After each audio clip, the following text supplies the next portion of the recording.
Hola, bienvenidos a este espacio en el que especialistas del Centro Médico ABC desarrollan temas de interés para el cuidado de tu salud. Y hoy hemos invitado al doctor Enrique Stoppen Margain para que hable sobre las principales enfermedades de la tiroides y paratiroides. Doctor, le dejo la palabra para que comencemos con la plática y nos vemos en un rato más para la sesión de preguntas. Adelante, doctor. Muchas gracias, Erika. Gracias al Hospital ABC por esta oportunidad para poder estar con ustedes y aclarar todas las dudas acerca de las enfermedades de tiroides y paratiroides. Soy el doctor Enrique Stoppen Margain. Soy cirujano general y cirujano endocrino. Actualmente soy el presidente de la práctica médica grupal de cirugía general del Hospital ABC en ambos campus. Empezamos con nuestra presentación específicamente para hablar de las enfermedades de la tiroides y la paratiroides. Los objetivos de mi plática son revisar cuáles son las enfermedades más importantes de la glándula tiroides. Así vamos a describir cuáles son los signos y síntomas del hipotiroidismo, del hipertiroidismo, de qué sirven las pruebas de función tiroidea, qué hacemos con el nódulo tiroideo y qué es un bocio, qué pasa con el cáncer de tiroides y finalmente hablaremos de las glándulas paratiroides, específicamente acerca del hiperparatiroidismo. La glándula tiroides es una glándula que está en el cuello justo adelante de la tráquea.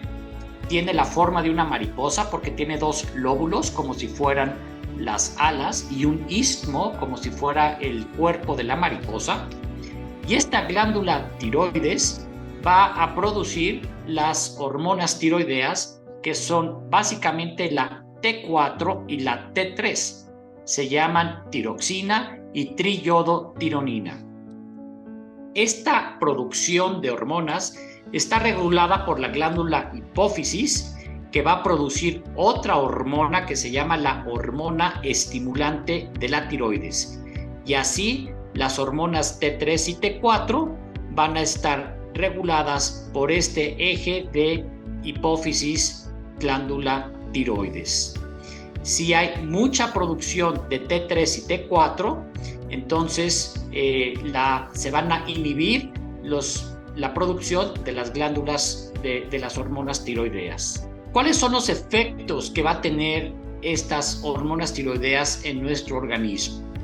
En esta tabla podemos identificar con precisión cuál es la acción que va a tener estas hormonas tiroideas específicamente en el metabolismo. Nos van a ayudar a disminuir la grasa y a regular la temperatura. A nivel cardiovascular, nos va a ayudar a aumentar la fuerza cardíaca y esto también va a provocar una vasodilatación. En el hígado, las hormonas tiroideas van a aumentar el flujo sanguíneo y puede estar alterado también el metabolismo. En el riñón también aumenta el flujo sanguíneo y van a ayudar a mejorar la filtración. Y a nivel muscular, estas hormonas van a aumentar el flujo sanguíneo y a mejorar la fuerza. Las pruebas de función tiroidea es el primer estudio que pedimos a todos los pacientes en los cuales sospechamos que tengan alguna enfermedad de la tiroides. Son pruebas que se hacen en sangre. El paciente se presenta con 8 horas de ayuno como mínimo y se revisan la hormona estimulante de la tiroides, la T3 y la T4, así como las formas activas de estas. Cuando nosotros sospechamos de una enfermedad autoinmune, también vamos a pedir los anticuerpos antitiroideos. Y lo más importante, la más sensible, es que la TSH debe de estar en un rango normal. La prueba de función tiroidea son la forma más exacta para diagnosticar y tratar las enfermedades tiroideas. Estas pruebas de función tiroidea vamos a ver cómo si aumenta la T3, la TSH en el paciente con hipotiroidismo, encontraremos la TSH por arriba del rango normal y la T4 disminuida. Todo lo contrario pasa con el paciente que tiene hipertiroidismo. En el paciente que tiene hipertiroidismo, la TSH va a estar por debajo de los rangos normales y la T4 va a estar por arriba de los rangos normales. Y cuando la TSH está por arriba del rango normal, pero la T4 no cambia, está dentro de sus límites, entonces nosotros sospechamos que el paciente pudiera presentar un hipotiroidismo subclínico. Dentro del hipotiroidismo, nosotros encontramos y definimos el hipotiroidismo como un mal funcionamiento de la glándula tiroides. Provoca una disminución de las hormonas tiroideas y esto, por lo regular, está causado por una enfermedad autoinmune. El hipotiroidismo se va a presentar clínicamente en el paciente con varios signos y síntomas. Recordemos que signos son todos aquellos que nosotros podamos cuantificar, como la temperatura, la presión arterial, la frecuencia cardíaca, y los síntomas son los que forzosamente el paciente nos tiene que decir. Es decir, que se siente cansado, que está con depresión. Eso yo no lo puedo cuantificar a menos de que el paciente me lo diga. Entonces, ¿cuáles son los signos y los síntomas del paciente con hipotiroidismo? El principal es la fatiga, cansancio y depresión. Es lo fundamental. Lo primero es que llega el paciente y dice, estoy cansado. No, por mejor que duerma, no tengo un sueño reparador, me siento con una fatiga y esto me provoca también una depresión, una apatía para hacer las cosas que antes me gustaba hacer. También puede presentar alteraciones en la memoria y específicamente en la concentración.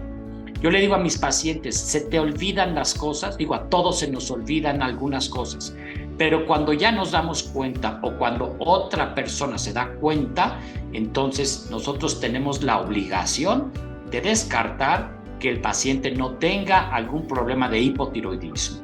Las alteraciones en la memoria y en la concentración son parte importante de los signos y síntomas del paciente hipotiroideo. Y otra cosa importante es la intolerancia al frío. Le digo, ¿es usted muy friolento? Dice, sí, no me puedo calentar.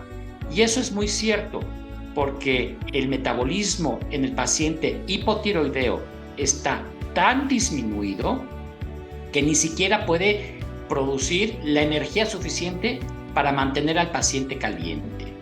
La piel va a estar seca, el pelo seco, delgado y quebradizo, se les cae el pelo, se les rompe el pelo, las uñas se les levantan en capas y tienen la voz ronca, y como todo está disminuido, pues encontramos que incluso el sistema digestivo tiene disminución en su función. Entonces los pacientes van a presentar estreñimiento. Asimismo, los pacientes dicen que tienen calambres y debilidad muscular. Las mujeres van a tener alteraciones en el ciclo menstrual. Va a haber problemas en la fertilidad, disminución en el apetito sexual, que llamamos líbido, y aumento de peso, pero más importante, dificultad para perder peso. No digamos que el sobrepeso y la obesidad es que el paciente tiene hipotiroidismo.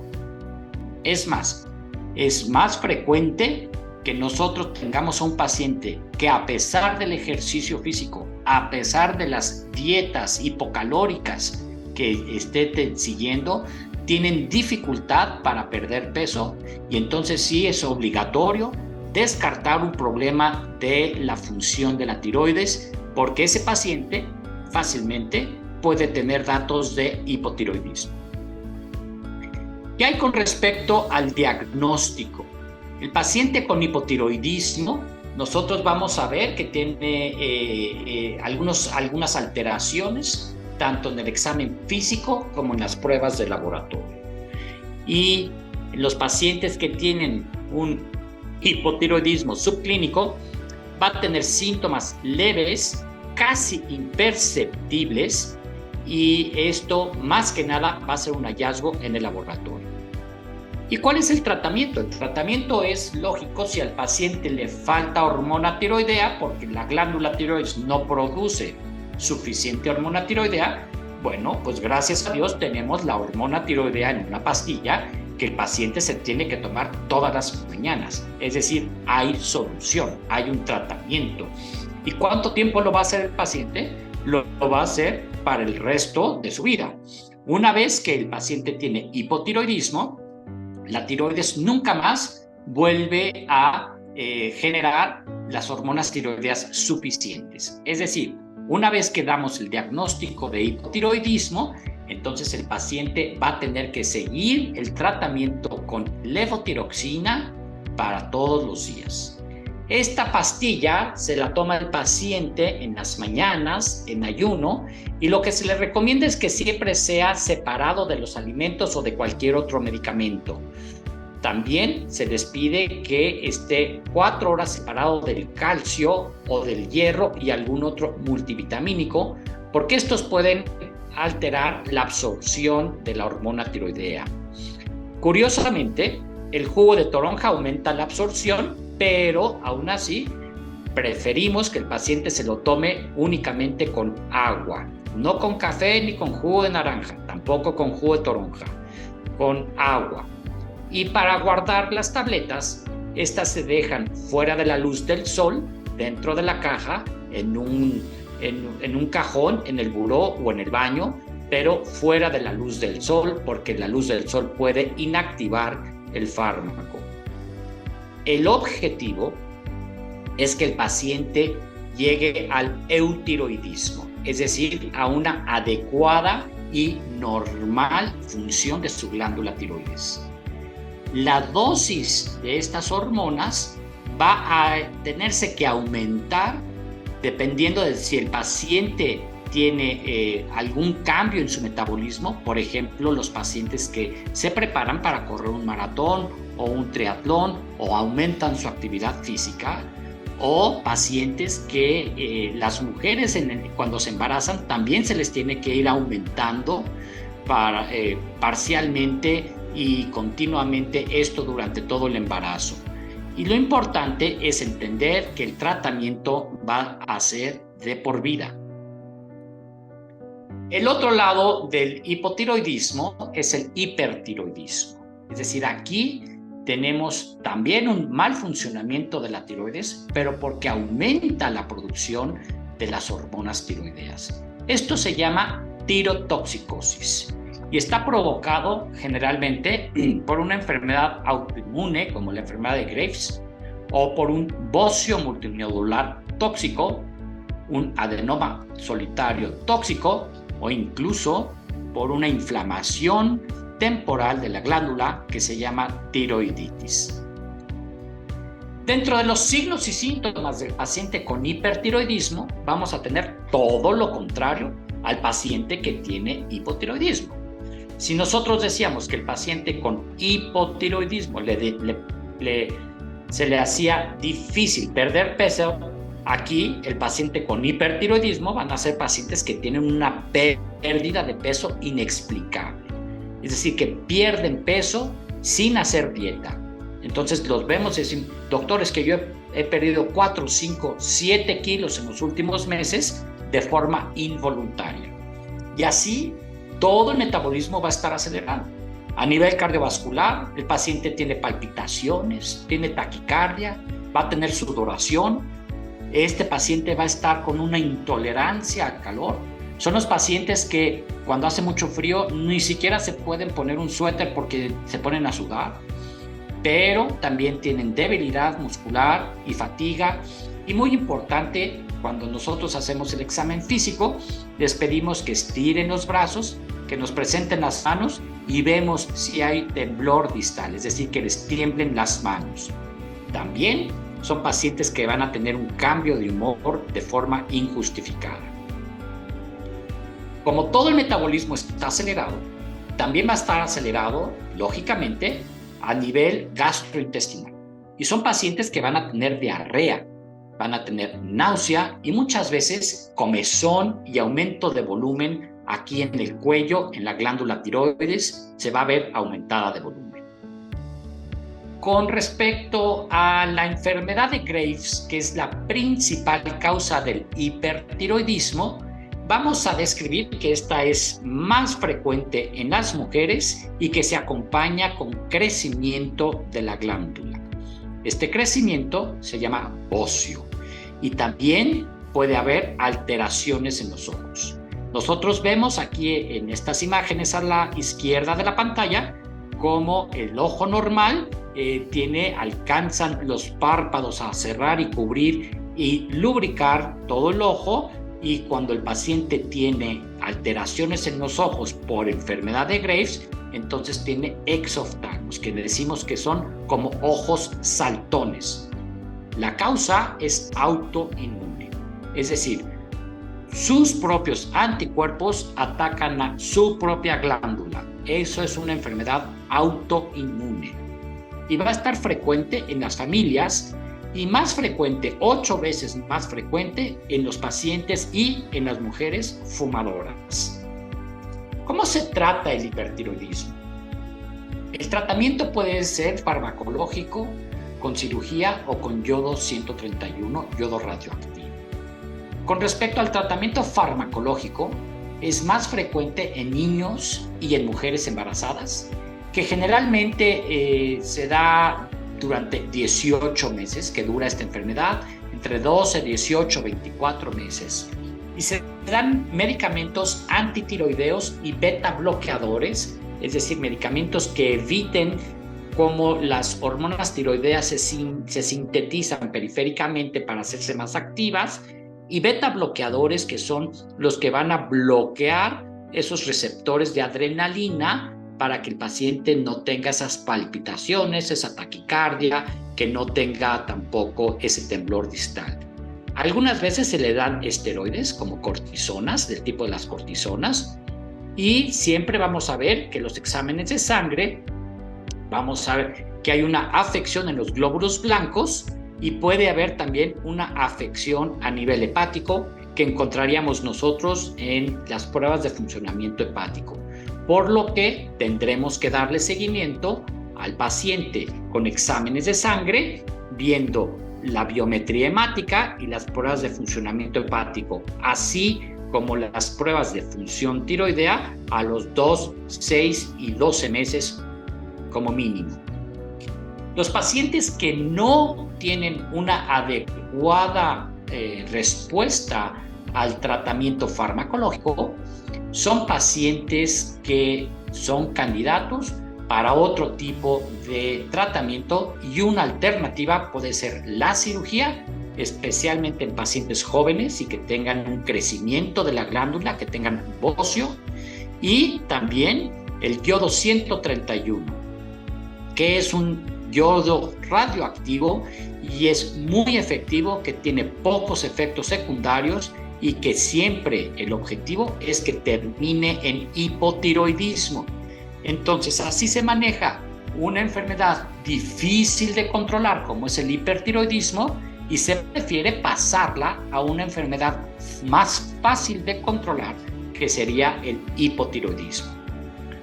Recuerdo que si se quita la glándula tiroides o si se da el yodo radioactivo, el paciente deberá de tomar hormona tiroidea más adelante y nuevamente para toda su vida.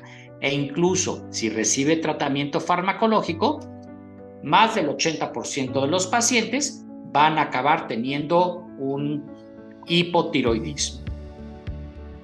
Los puntos a recordar son que en el hipertiroidismo el tratamiento y seguimiento deberá ser dado por el internista o por el endocrinólogo. Son los médicos ideales para dar tratamiento y seguimiento al hipertiroidismo. No hay que suspender el tratamiento que se le indique, y siempre hay que avisar en caso de que las mujeres se embaracen o que planeen embarazarse. Ahora vamos a ver qué hay con respecto al nódulo tiroideo y al bocio. Nódulo es lo mismo que tumor. Son sinónimos. Nódulo, masa, tumor, son sinónimos. Entonces vamos a hablar de los tumores de la tiroides. Y el bocio es el crecimiento de la glándula.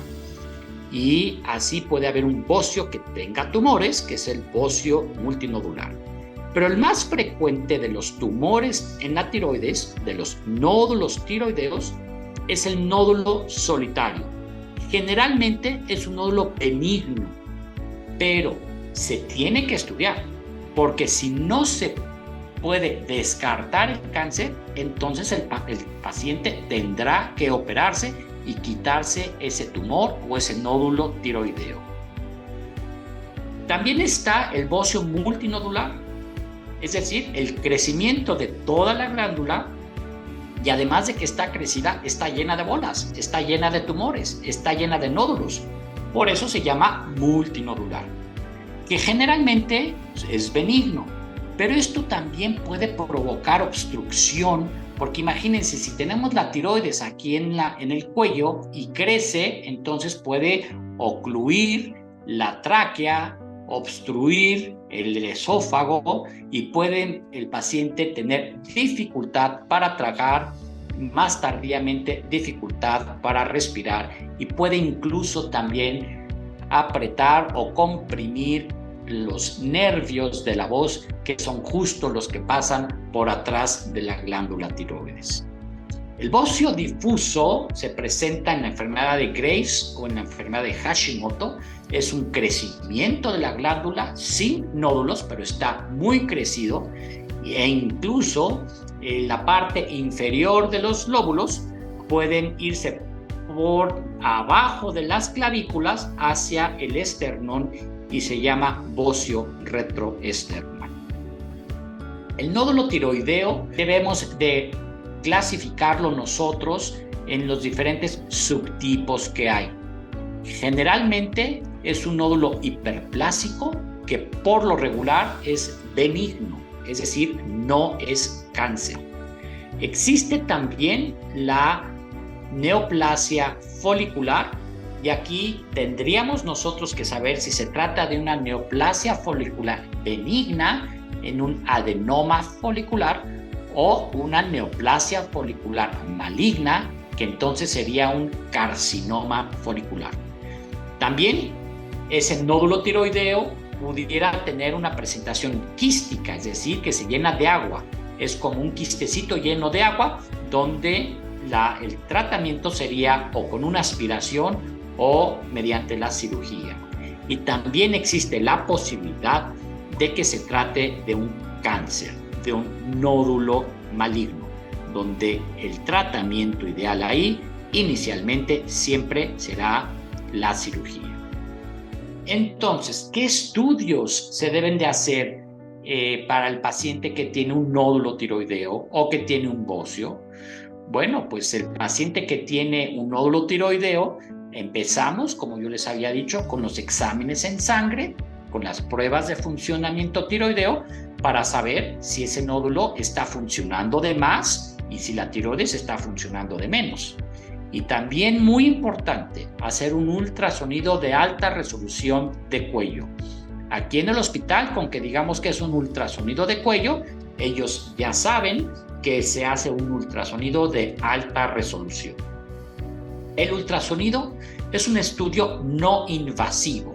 Ni siquiera tenemos que llegar en ayuno. Es decir, es únicamente con el transductor que se pone en el cuello, buscando la tiroides, identificando los lóbulos, identificando el istmo. Es decir, de nuestra mariposa, ver las dos alas y el cuerpecito. Y los radiólogos nos van a dar una clasificación que nos va a decir si ese nódulo, qué tan riesgoso es que sea un nódulo maligno. Y nos van a decir también si ese nódulo se tiene que biopsiar o no se tiene que biopsiar, y simplemente se le dará seguimiento a los 6 o 12 meses con un nuevo ultrasonido. Hay que recordar, un ultrasonido es como una fotografía. Para tener un buen resultado, necesitamos una buena cámara y a un buen fotógrafo. Si nosotros tenemos una buena cámara y un mal fotógrafo, la foto va a salir movida. Si tenemos un buen fotógrafo y una mala cámara, la foto no va a salir buena. Por eso, la combinación ideal es que sea un buen fotógrafo y una buena cámara. Y aquí en el hospital tenemos a ambos. El radiólogo nos va a dar clasificación de los nódulos tiroideos y nos va a decir cuáles son los que se tienen que biopsiar. Y es por eso que aquí les pongo BAF. BAF quiere decir biopsia por aspiración con aguja fina o aguja delgada. Y se hace con anestesia local, se sacan las células que se ponen en unas laminillas y estas laminillas las ve el patólogo bajo un microscopio y entonces nos dice si ese nódulo es cáncer o no es cáncer o es una neoplasia folicular. Y repito, si no podemos descartar cáncer, entonces el paciente es candidato para cirugía. También se pueden hacer una tomografía de cuello o estudios de medicina nuclear para saber si esa glándula tiroides está, retroesternal, intratorácica, para saber el tamaño que tiene finalmente y para ver en la medicina nuclear si tiene mayor captación o menor captación. Lo que antes llamábamos si eran nódulos fríos o calientes, ahora decimos si son hipocaptantes o hipercaptantes. Y es muy importante entender que septiembre es el mes de cáncer de tiroides y justamente el día 24 de septiembre es el Día Mundial del Cáncer de Tiroides. Por lo tanto, en el mes de la concientización sobre el cáncer de tiroides, hay que entender que el signo principal es un bulto, un nódulo, una bolita que sentimos en el cuello, que puede ser descubierto mediante la palpación, mediante la autoexploración. Sabemos que cada año 9 de cada 100,000 personas van a sufrir un cáncer de tiroides. Y entonces hay que estar alertas acerca de la aparición del cáncer de tiroides. El cáncer de tiroides es 3 veces más frecuente en las mujeres que en los hombres. Se ha triplicado su detección en los últimos 30 años. Es el cáncer de mayor crecimiento en los Estados Unidos y generalmente se diagnostica en pacientes jóvenes. Es el cáncer endocrino más frecuente y sus síntomas incluyen este nódulo o tumor en el cuello y algunas veces dificultad para tragar o para hablar. El 75% de los pacientes que tienen cáncer de tiroides son mujeres. Es el cáncer más frecuente en las mujeres entre los 30 y los 39 años, es decir, en mujeres jóvenes. En las mujeres jóvenes es el cáncer más frecuente, el cáncer de tiroides. Y, repito, quiero enfatizar que tratado a tiempo tiene un índice de curación del 98% a un seguimiento de 5 años. Es muy importante entender que tratado a tiempo es un cáncer altamente curable. La mayoría de los pacientes que tienen esta enfermedad son pacientes menores de 55 años. Y existen varios subtipos del cáncer de tiroides.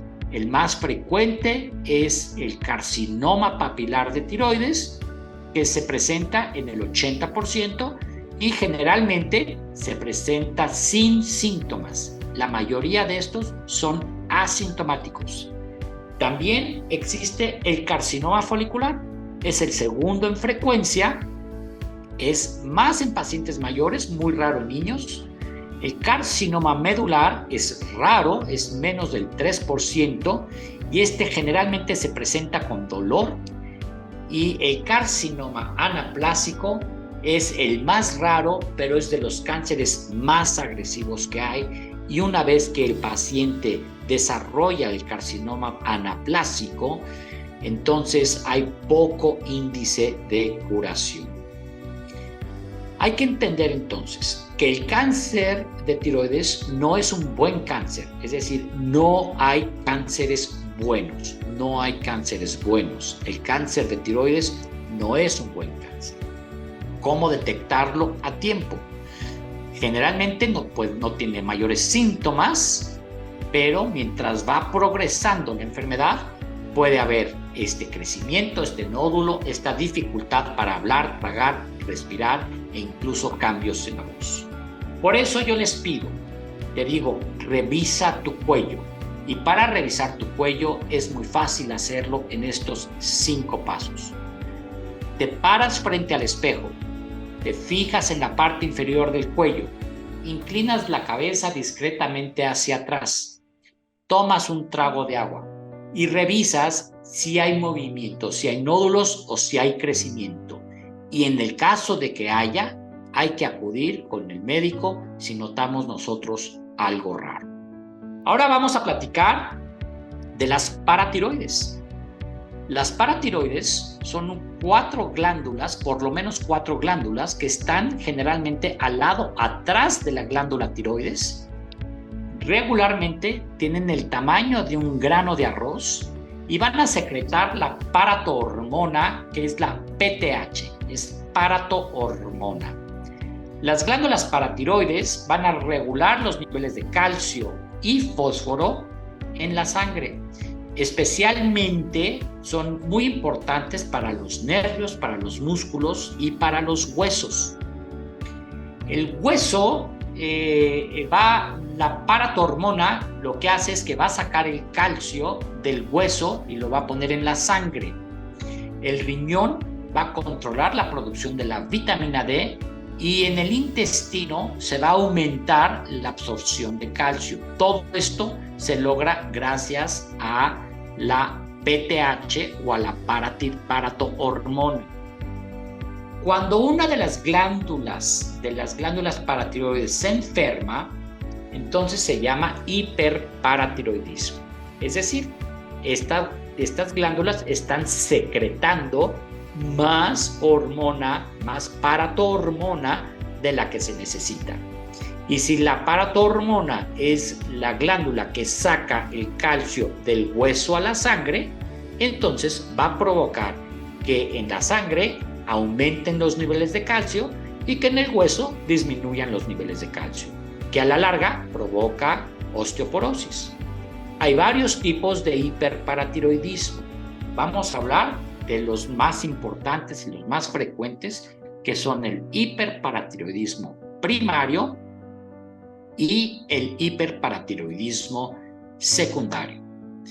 Dentro del hiperparatiroidismo primario, el más frecuente es el crecimiento de una o más glándulas paratiroideas. Y esto va a hacer que aumente la producción de la paratohormona. En el hiperparatiroidismo secundario, esto, como es secundario, va a ser secundario o debido a otra enfermedad. Primero van a disminuir los niveles de calcio, aumenta la paratohormona y frecuentemente esto se presenta en enfermedades renales, específicamente pacientes en diálisis, porque eso nos disminuye los niveles de calcio. Dentro del hiperparatiroidismo primario, vemos que aumentan los niveles de calcio en la sangre. Y hay una mnemotecnia que dicen en inglés, el paciente con hiperparatiroidismo primario va a tener stones, bones, moans, and abdominal groans. Es decir, el paciente con hiperparatiroidismo primario puede tener piedras en el riñón de repetición, dolores óseos o dolores en los músculos, les duelen los huesos o les duelen los músculos, simplemente porque le están sacando el calcio del hueso a la sangre. Moans quiere decir fatiga, alteraciones mentales, y aquí llegamos nuevamente a hacer un interrogatorio dirigido al paciente con hiperparatiroidismo. Se le pregunta, ¿te sientes cansado? Y el paciente dice, muchísimo. Incluso alteraciones mentales con cambios de humor que no se justifican por otra causa más que por un aumento en el calcio en la sangre.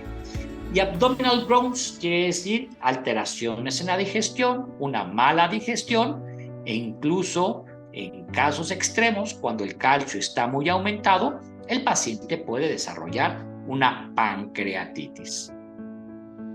Los síntomas son los huesos débiles que si no se atiende la enfermedad llevan a una osteoporosis y eso lleva a fácil fractura de los huesos, dolores en los huesos, en las articulaciones, como yo les decía, cálculos renales, orina en exceso, dolor abdominal difuso, náusea, vómito o pérdida del apetito, fatiga, debilidad, depresión o falta de memoria y quejas frecuentes de una enfermedad sin una causa aparente. El paciente dice, no me siento bien, no sé qué me pasa, me duelen los músculos, tengo dolores por todos lados, me siento cansado, estoy deprimido, no sé qué tengo.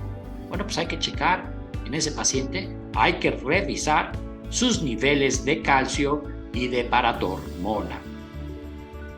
Cuando hay hiperparatiroidismo primario, hay una hiperfunción de una o más de una de las 4 glándulas paratiroides.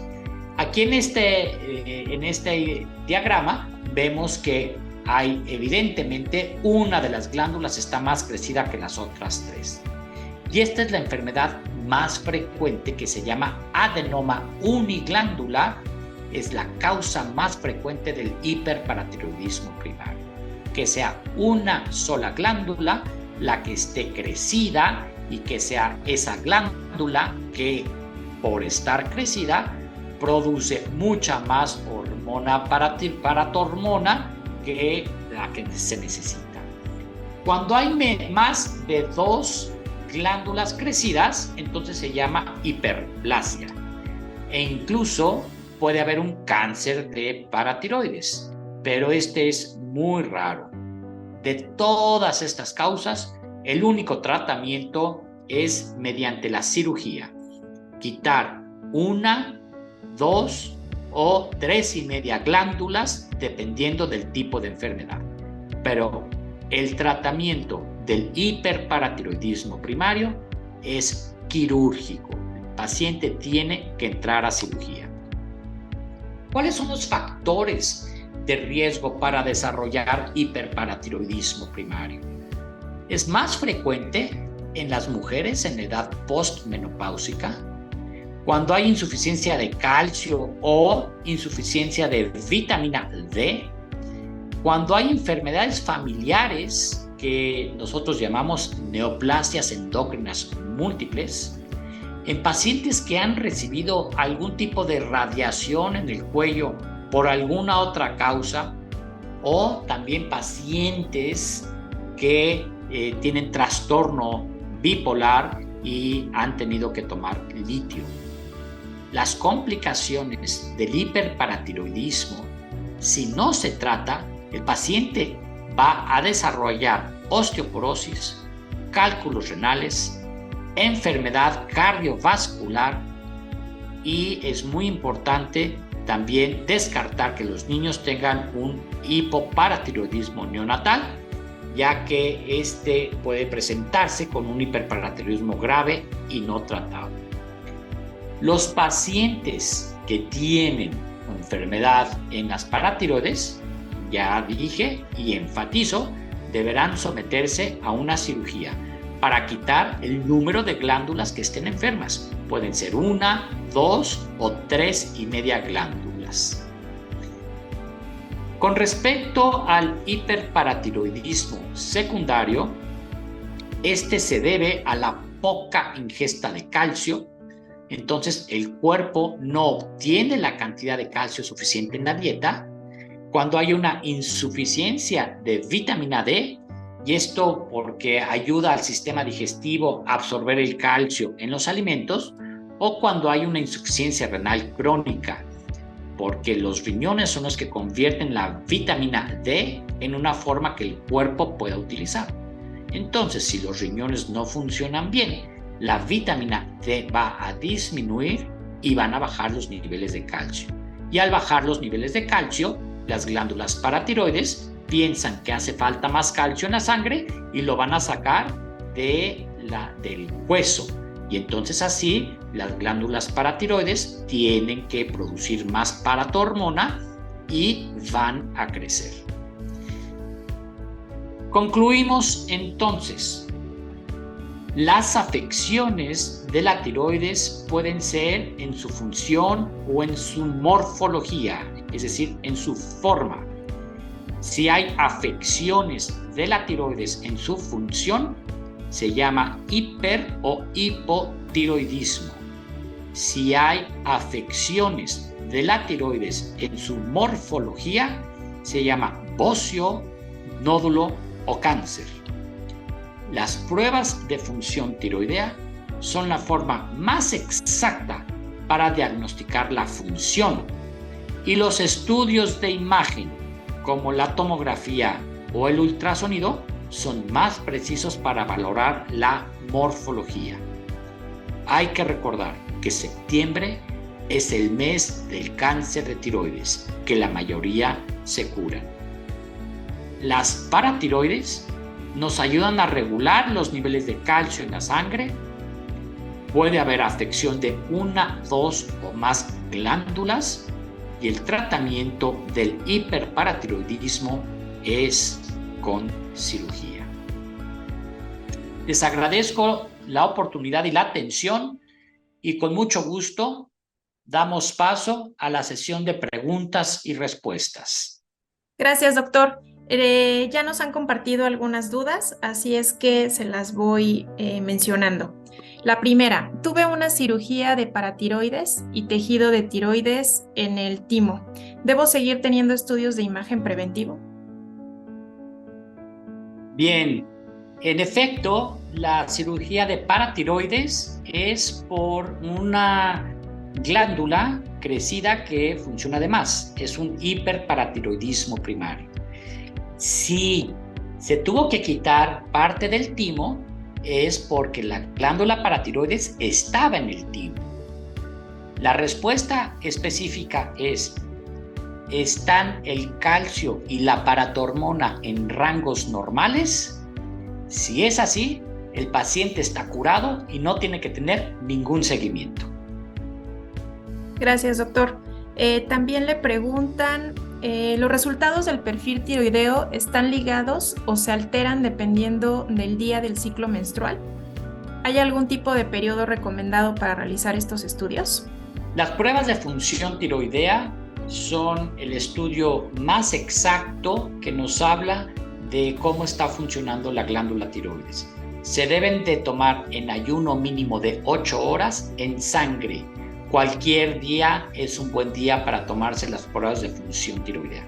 Gracias, doctor. Le preguntan también si el hipotiroidismo origina la resistencia a la insulina. Por lo regular, el hipotiroidismo no está asociado a resistencia a la insulina. Estas preguntas metabólicas generalmente las atenderá con mayor precisión el médico internista o el endocrinólogo clínico. Les recuerdo que soy endocrinólogo quirúrgico, es decir, cirujano endocrino. Gracias, doctor. ¿Se tiene que extirpar la tiroides por carcinoma papilar? ¿Las glándulas paratiroides afectadas? En efecto, si el paciente presenta un carcinoma papilar de tiroides, la preferencia es que se extirpe toda la glándula tiroides y tener de forma preoperatoria un ultrasonido para saber si hay afección a los ganglios en las cadenas del cuello. Si hay afección a los ganglios, además de quitar toda la tiroides, se tienen que quitar los ganglios que estén afectados. Con respecto a quitar las glándulas paratiroides enfermas, sí, cuando hay un hiperparatiroidismo primario, se tienen que quitar las glándulas afectadas, ya sea una, que es lo más frecuente, por un adenoma paratiroideo, o 2 o 3,5 glándulas. ¿Por qué 3,5 glándulas? Nosotros debemos de preservar la mitad de una glándula paratiroides crecida, que sería del tamaño de una glándula normal, para que el paciente así tenga la producción normal de paratohormona. Le preguntan también, doctor, después de la enfermedad de Hashimoto, ¿cuál sería la segunda causa de hipotiroidismo en México? Después de la enfermedad de Hashimoto, que es una enfermedad autoinmune, la segunda causa de hipotiroidismo es el hipotiroidismo postoperatorio.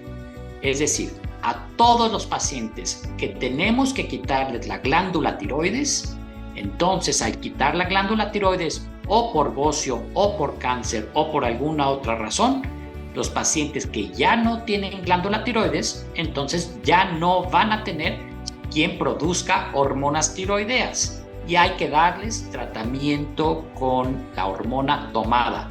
Entonces, los pacientes que nosotros operamos los dejamos con hipotiroidismo y hay que darles la hormona de reemplazo. Le preguntan también, si se tiene 30 kilos de más de peso, ¿se puede pasar de hipotiroidismo a hipertiroidismo? En realidad, el peso no está tan relacionado con la función de la hormona tiroidea. Yo les digo, los pacientes pueden tener enfermedades de la tiroides si son muy delgados o si tienen sobrepeso. Pero no hay que pensar que por efectos del sobrepeso va a haber un problema en la función tiroidea. Son independientes. Gracias, doctor. Le preguntan también, tengo hipotiroidismo y cada año me realizo ultrasonido de tiroides de control. En 2 ocasiones reportaron nódulos, pero esta vez no se reportaron. ¿Estos nódulos se pueden desaparecer? Felicidades por dar seguimiento mediante el ultrasonido, que como dijimos es la mejor forma para valorar la morfología de la glándula tiroides. Se han reportado quistes, generalmente son quistecitos, que en su seguimiento pueden desaparecer. Sí pueden desaparecer. Mi recomendación es que se haga el ultrasonido en el mismo lugar y con la misma gente y que se comparen los estudios previos en la computadora.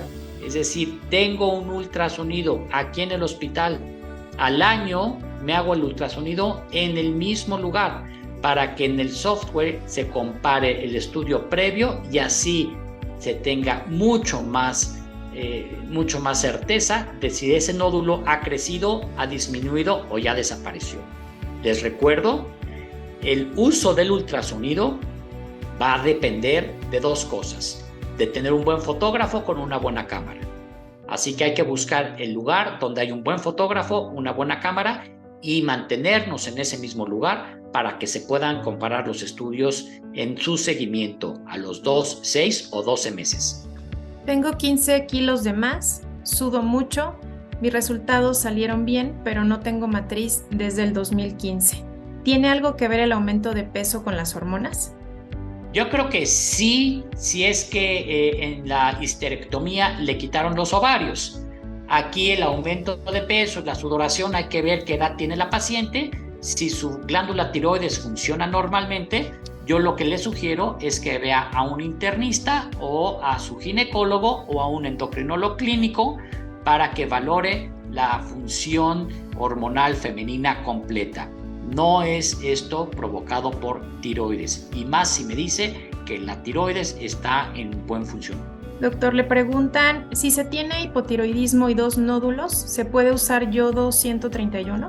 Para dar yodo radioactivo, lo que es más importante es descartar que esos nódulos no sean malignos. Es decir, tenemos que descartar que sea un cáncer, que alguno de esos nódulos tenga cáncer. Si uno de los nódulos tiene cáncer o no se puede descartar cáncer, entonces no es candidato para recibir yodo radioactivo. El yodo radioactivo se da en pacientes con hipertiroidismo, no en hipotiroidismo. El yodo radioactivo se da en pacientes con hipertiroidismo y que no tengan nódulos. O el yodo radioactivo se da después del tratamiento quirúrgico del cáncer de tiroides. Si un paciente tiene un cáncer de tiroides, le quitamos toda la glándula tiroides y en el estudio de patología, en el definitivo, vemos que es candidato a recibir yodo radioactivo, entonces se le dará yodo radioactivo. Las dosis de yodo radioactivo van a depender cuántos milicurís se le da al paciente con hipertiroidismo y cuántos milicurís se le darán al paciente con cáncer. Pero el yodo para hipotiroidismo, pues no, es para hipertiroidismo.